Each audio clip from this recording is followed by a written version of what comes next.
So before we engage in play with a new partner, or even if it's the same person that we've played with before, it's always good to do a check-in with the person to make sure that you're playing with the person of that day, that you're aware of any injuries or also emotional issues that they're going through, so that you can be sure that you can hold the right space for this person.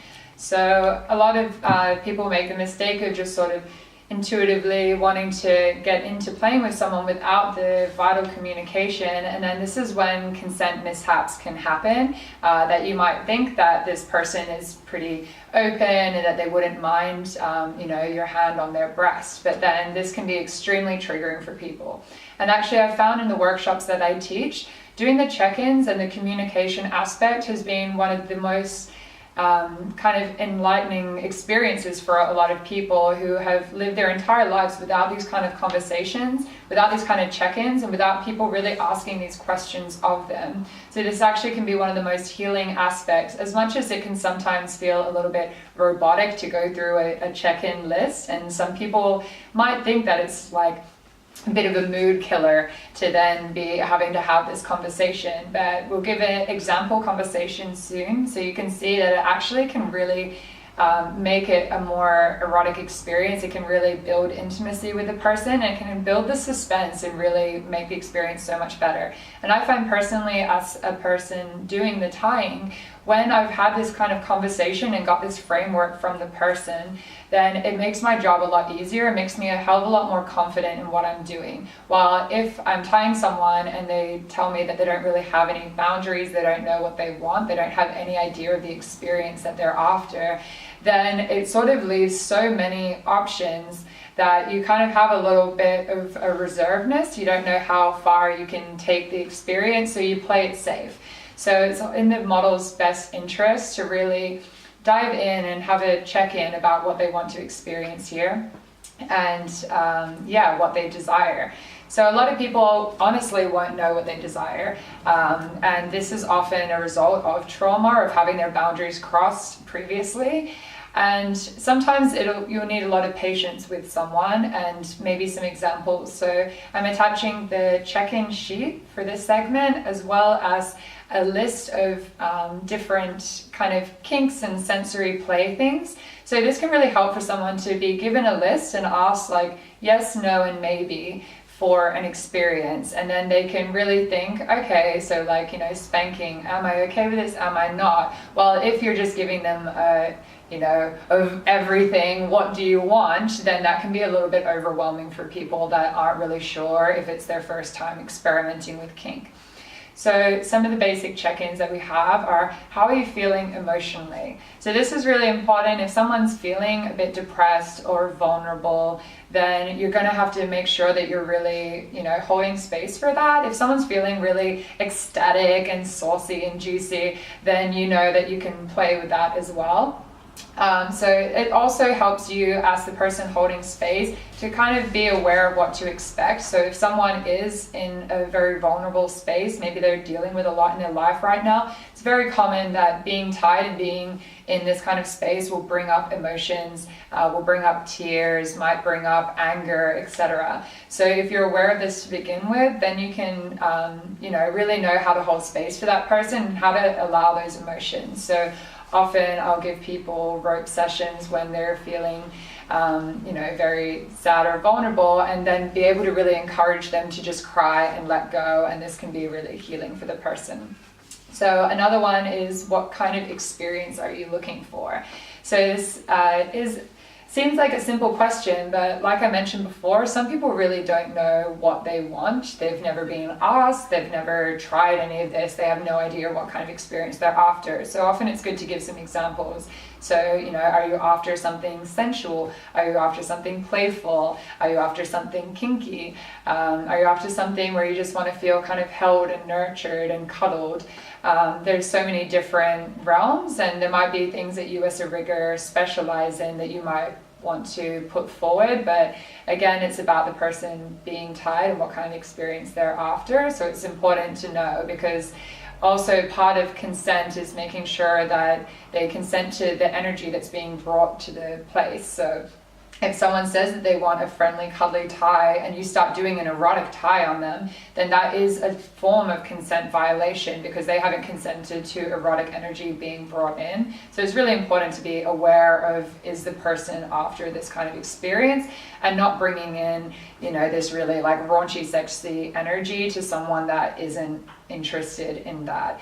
So this is where you have to have really good integrity and make sure that there is very clear communication about the type of experience that is going to be offered here, and to make sure that the person feels safe, because you know, a lot of us that are rope bottoms have probably had some experiences like this where someone has offered us maybe, you know, a massage or an experience and sort of said it was going to be one thing, and then partway through brought in this kind of pushy sexual energy, and that can be really traumatizing. It can really break your trust, and is something that especially a lot of women are currently healing from. So it's really important to ask the question, what kind of experience are they after, and really honor that and have integrity about the kind of experience that you're giving the person. So the next one is, have you done this before? So it's good to know if a person's a complete beginner, and obviously if they're a beginner, then you need to explain things like nerve sensations and check-ins, and give them the tools that they need to be a good rope bunny.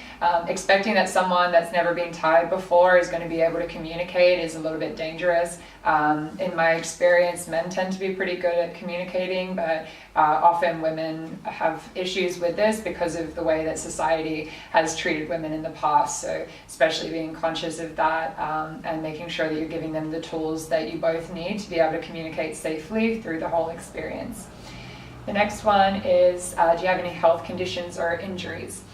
So if someone has any, especially cuts or open wounds, it's really important to make sure that the ropes obviously aren't going on those and breaking them. If they've got maybe sore shoulders or back problems, then it all has to do with what kind of positions you're going to be tying them in to make sure that you're not adding any more pain to them. There's also other health conditions, like for example, I have low blood pressure as part of hypermobility syndrome, and so for me, having my hands above my head or being standing for a long period of time will make me faint and make me incredibly uncomfortable. So this is something that I have to share with people tying me, to make sure that they don't tie me with my hands above my head and leave me there for a while. That gives me a risk of fainting. So just making sure that you have this conversation, that you know if that person has any health problems. So can we check in mid-play, and what are our safe words? So we're going to give you some tools next using the traffic light system. And most people know that in kink we tend to have universal, like a safe word. So it's good to establish that first. The safe word is usually a complete end to the scene. So I also like using the traffic light system because a lot of the time there might be an issue, but you don't want to actually stop what's happening. It's important to have a complete stop word. But sometimes you might just be feeling uncomfortable in that certain position or want that certain action to stop. So that's when we use a traffic light system. So just making sure that you're both on the same page. Not everyone uses the same systems. Some people also like using a number system of 1 to 10 on like where on the pain scale they are. So just make sure you're on the same page and that you both know what tools you're going to be using to communicate. Or perhaps, you're not going super into a kink scene and you can just communicate normally of saying no, yes, stop this. But especially if you're going to be going into an intense BDSM dynamic where maybe the person's saying no, but that doesn't mean stop, then it's really important to make sure you have your words sorted out for that. After that, we've got hard limits and soft limits. So this is also where the sheet that I'll be attaching comes in handy, where you go over different things. So it might even be something like kissing. Is kissing okay in this rope scene? Is it a hard limit, which is an absolute no, you don't want any kissing? Or is it a soft limit where it's like, maybe during the scene, if I'm really enjoying it and if it feels right, then I'm okay with kissing. So it's really important to kind of hash these out and to also keep checking in if that soft limit might feel appropriate. So if someone has said that kissing is a soft limit, then it's still something that you need to be consent checking in with. So they're saying maybe they might be up for it, so then at some point you might be like, I really want to kiss you right now, is that okay? and then move into the soft limit, but making sure that you're also still checking in with that. And of course, hard limits are absolute no-go, so making sure that you completely respect someone's hard limits, and they could be anything. And it's important when you're doing these communications to really let people know that they should feel absolutely safe and comfortable to express any hard limits, or, you know, no matter how weird it might sound, even if it's like, don't touch my feet, that's a hard limit, that's totally okay and should be celebrated. So can we leave marks is a good one. Some people love having a little hickey left over, or some spank marks. Some people, if they're about to go to work, or if their bodies are showing a lot, or maybe, you know, they have a partner or something, they might not want any marks left. So it's good to hash this out before you get started, so that you're aware if you can leave marks on the person or not. As I said before, generally ropes can leave rope marks, and that's pretty expected, and it really depends on the person's body, how much they leave marks. So they should also be aware that there's a that it's highly likely that there will be rope marks left over, but whether any other marks could be left should be discussed. So, are you sober? And if not, how can we make this safer? So this is really important, especially if you're tying someone maybe at a play party or at a club, to be sure that you're aware if they are on something, and to make sure that you try to make it as safe as possible. It's really not recommended, especially if you're tying new people, if they're intoxicated for consent violation reasons, as well as things like the body not being as in communication with itself. So for example, if you're quite drunk, you might not notice nerve damage happening. You might not notice that you're in a position that's really uncomfortable, and also people can start losing consciousness, etc. So it can be really quite dangerous, and it's really not recommended. I always make sure in any events that I run or any workshops that it's an alcohol-free zone, and we tend to use something like cacao, which is just a nice assisting plant medicine, which, you know, makes you feel more in touch with your body rather than less in touch. If you're, you know, playing with someone over a long period of time and you really know them, and as consenting adults you decide to experiment, then just make sure that you're really hyper aware of safety, just making sure that you're really taking the time to check in with your hands, how they're feeling, how your body's feeling, so that you don't get carried away in sensation and not notice that you're actually in pain somewhere and that you're actually causing damage. So who is this scene for? I really believe that with rope that it should be more for the person being tied, and you as the person tying are getting to be creative and getting to, you know, explore within their boundaries. So personally, when I tie, it's more about the person being tied than it is about me as the rope artist. But sometimes I'm tying people just to practice my rope techniques, or for a photo shoot, or for something like that, in which case then it's more about my experience as a rope artist, and they're voluntarily being the model. So we just want to make sure that we're aware of who the experience is for, and that, who's giving and receiving. So when it comes to this kind of giving and receiving, who is the experience for, I highly recommend checking out Betty Martin's work on the Wheel of Consent. She goes really in depth into these dynamics of who's giving, receiving, taking, allowing, and really goes a lot more in depth about that whole analysis of who the experience is for. Ideally, it's a nice give and take where both people are getting something out of the experience, but it's also important to just make sure, if it is more about one person than the other, that we're both aware of that when we start playing. Another thing to check is that if anything could be triggering. So if someone has a history of sexual abuse or issues with trust and consent violations, then it's really good for them. They don't have to go completely into details about their experience, obviously, if they're not wanting to disclose that, but just being aware that for some people, a hand on the throat could be extremely triggering and could put them into a trauma stress response. For some people, it might be, you know, certain words or phrases that you might use that might be common in BDSM play, but might have significant connotations for them. So it's really important to, just check in with the person. Is there anything in particular that they know is triggering? Sometimes we don't know what a trigger is until it happens to come up in the experience, but if someone hasn't known one, then it's really good for them to make you aware of that. The next thing is to see, is there any body part that the person doesn't want involved? So this is incredibly important when you're playing with new people. Don't presume that everyone is okay with having their butt grabbed or their breast played with.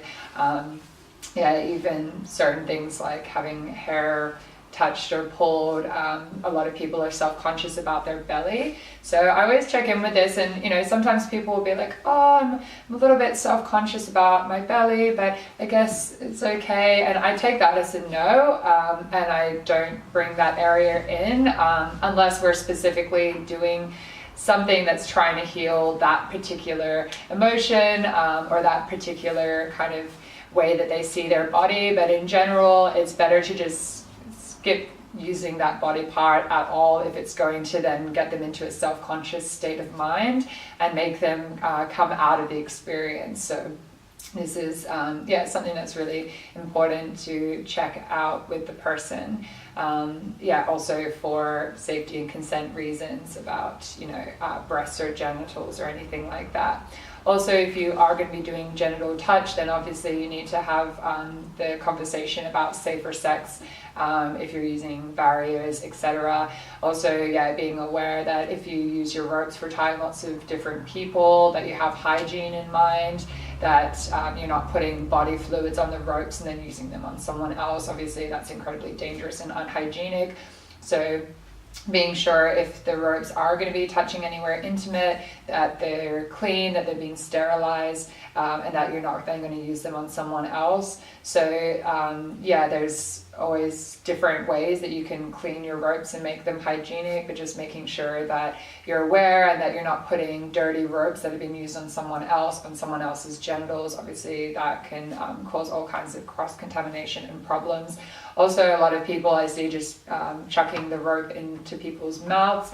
Should always check with someone, because I know personally I'm a bit paranoid about dirt and bacteria, and I've got a sensitive immune system, so if someone chucks some dirty rope into my mouth, then it's going to kind of be a buzz killer for me. So just checking in on stuff like that. Also helps if you have recently cleaned and sterilized your ropes, that you let the model know that they are clean ropes that you're using. So it's also good to check in if there's any specific aftercare requests that the person has. We're going to go into a segment about aftercare later, but some people have specific things that they like and don't like. Some people like to be left alone after an experience. Some people like to be cuddled. So just checking in before you start playing, how is the best way to care for them after the experience.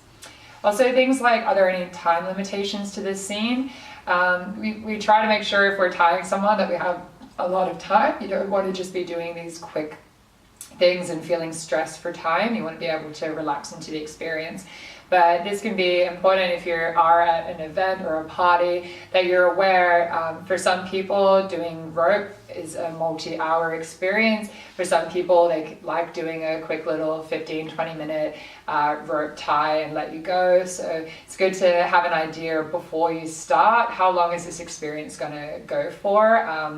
Do you have somewhere to be? Because if you're being tied and then you're thinking, oh, wow, I thought this was going to be quick and now it's going ages and I've got somewhere to be, or my boyfriend's coming back soon, then it really takes you out of the moment and is a common miscommunication. So it's good to hash that out before you begin.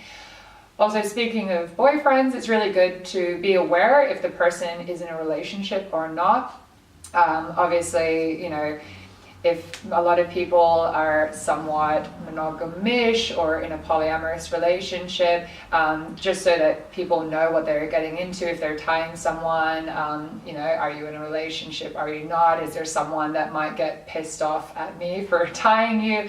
It's not really fair consent if you're in a relationship with someone that's jealous or possessive, and then someone else is tying you and they get pulled into some poly drama that they never signed up for. That's not really fair. So it's really good to just be clear of that, and also it helps the person tying know if you are in a monogamous relationship but you have some kind of agreement around being tied, then it might change the way and the dynamic of the tie to know that, okay, this person is in a monogamous relationship, so we're definitely not going to be getting too intimate. Even if the rope bunny suddenly is really enjoying themselves and wants to go further, then it's good to know in advance that that is a boundary, and that you can take that integrity and responsibility of not playing into something just because they're in an open sexual experience and maybe they want more and they might regret it later. So it's really good to understand if someone is in a relationship or not first. And the last segment that I like to do a check-in for is fears. So what do you maybe fear from this interaction? Are you scared that if you really enjoy yourself and open up sexually, is the person then maybe going to judge you or think that you're a slut? Is it maybe a fear that, you're really going to, maybe shut down or maybe get triggered? Is it a fear around the relationship that you have with that person? Is it a fear of, your body and that you're a little bit self-conscious about showing certain parts of yourself? So it can be a really great way to get more intimate with a person, to share your fears around the scene before it begins. I find this really helps also just get things off your chest, to just be vulnerable and honest with the person. Then it can really help take the experience to another level. Once you've spoken that, you've spoken what your fears are, then you can be like, okay, now I've said it, it's on the table, and then the person can do with that information what they will. So I've attached the check-ins. Obviously this is a very long list. Maybe not every time you play you need to go through every single one of these, but it's really good, especially if there is someone that you're going to be doing rope with regularly, to really go through the entire list and to really practice doing these check-ins. And then in future you can see which ones are relevant for that particular day, that particular scene. But it's just a really good habit to get in, having this conversation. So you can also watch, we're going to attach another video which will show this kind of check-in conversation and negotiating a rope scene, so you can have an example also of how you can make this into a kind of sexy warm-up for the experience, how it doesn't have to be something really clinical and a mood killer, how you can make it a bit more exciting.